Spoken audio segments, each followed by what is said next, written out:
अंबरनाथच्या राजकारणात पुन्हा एकदा नवा ट्विस्ट आलाय। अंबरनाथ नगरपालिकेत शिवसेना भाजप युती झाली आहे। दोन्ही पक्षाच्या नेत्यांनी पत्रकार परिषद घेऊन युतीवर शिक्कामोर्तब केलंय। मात्र या पत्रकार परिषदेत उपनगराध्यक्ष पदाबाबत आणि काँग्रेसमधून भाजपात आलेल्या 12 नगरसेवकांचं काय याबाबत कोणतीही प्रतिक्रिया देण्यात आलेली नाही। अंबरनाथ नगरपालिकेत शिंदे सेनेचे 28, राष्ट्रवादी अजित पवार पक्षाचे 4, भाजपचे मूळ 15 नगरसेवक आणि काँग्रेसमधून आलेले 12 असे 27 नगरसेवक आहेत। सुरुवातीला भाजप, काँग्रेस आणि राष्ट्रवादीचा गट मिळून सत्ता स्थापनेचा निर्णय घेण्यात आला। मात्र राष्ट्रवादीचे सदामामा पाटील शिंदे सेनेसोबत गेल्यामुळे संख्याबळ 32 होऊन सत्तेच्या सारीपाटावर शिंदे सेना वरचढ ठरली। असं असलं तरी नगराध्यक्ष भाजपचा आणि संख्याबळ शिंदे सेनेकडे असल्यामुळे गेल्या 4 महिन्यात शहर विकासाबाबत कोणतेही ठोस निर्णय होऊ शकलेले नाहीत। अशातच जिल्हाधिकाऱ्यांनी शिंदे सेना आणि राष्ट्रवादीच्या गटाला मान्यता दिल्यामुळे शिंदे सेनेचं पारडं जड झालं होतं।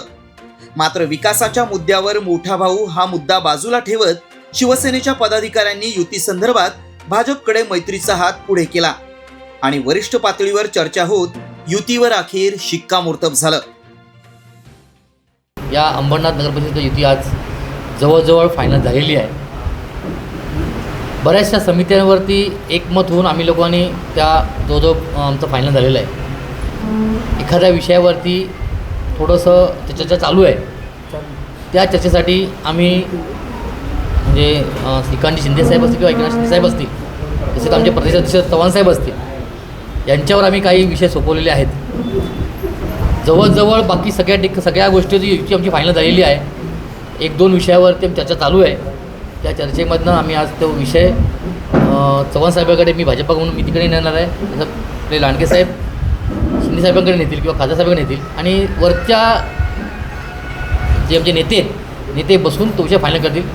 तो जो डिसिजन घेते आम्हाला दोघांनाही मान या पूर्ण विषयावरती वरिष्ठ निर्णय घेणार आहेत। 90% ती झालेली आहे। 1-2 विषय आहेत, त्याच्यासाठी वरिष्ठ चर्चा करणार आहेत आणि त्यांचा जो निर्णय असेल तो आम्हाला मान्य आहे। युती म्हणजे पूर्ण युती आहे। युतीचा दुसरा काय विषय असू शकत नाही। युती ठरली, जे विषय असतील आम्ही ते शिवसेनेकडनं आणि BJPकडनं एक मताने एक दिलाने युती करणार। शिवसेनेचे मुख्य नेते आणि महाराष्ट्र राज्याचे उपमुख्यमंत्री एकनाथजी शिंदेसाहेब यांच्या आदेशाप्रमाणे आणि त्याचप्रमाणे BJPकडून महाराष्ट्र प्रदेश अध्यक्ष रवींद्र चव्हाण साहेब यांच्या आदेशाप्रमाणे अंबरनाथमध्ये आज युती झालेली आहे। महाराष्ट्र राज्यामध्ये युती आहे, केंद्रामध्ये युती आहे, अनेक ठिकाणी युती आहे आणि विशेषतः अंबरनाथमधील जो मतदार आहे तो युतीचा मतदार आहे आणि अंबरनाथ शहराचा विकास लक्षात घेऊन आणि नागरिकांची अपेक्षा लक्षात घेऊन दोन्ही पक्षांनी आम्ही युती केलेली आहे, या बाबतीमध्ये संदेह नाही। आताच नंदू परब यांनी सांगितल्याप्रमाणे जे काही प्रश्न अधोरेखित असतील किंवा त्या बाबतीमध्ये चर्चा होणं आवश्यक असेल, त्या बाबतीत वरिष्ठ जे आदेश देतील त्याप्रमाणे त्याची कार्यवाही होईल।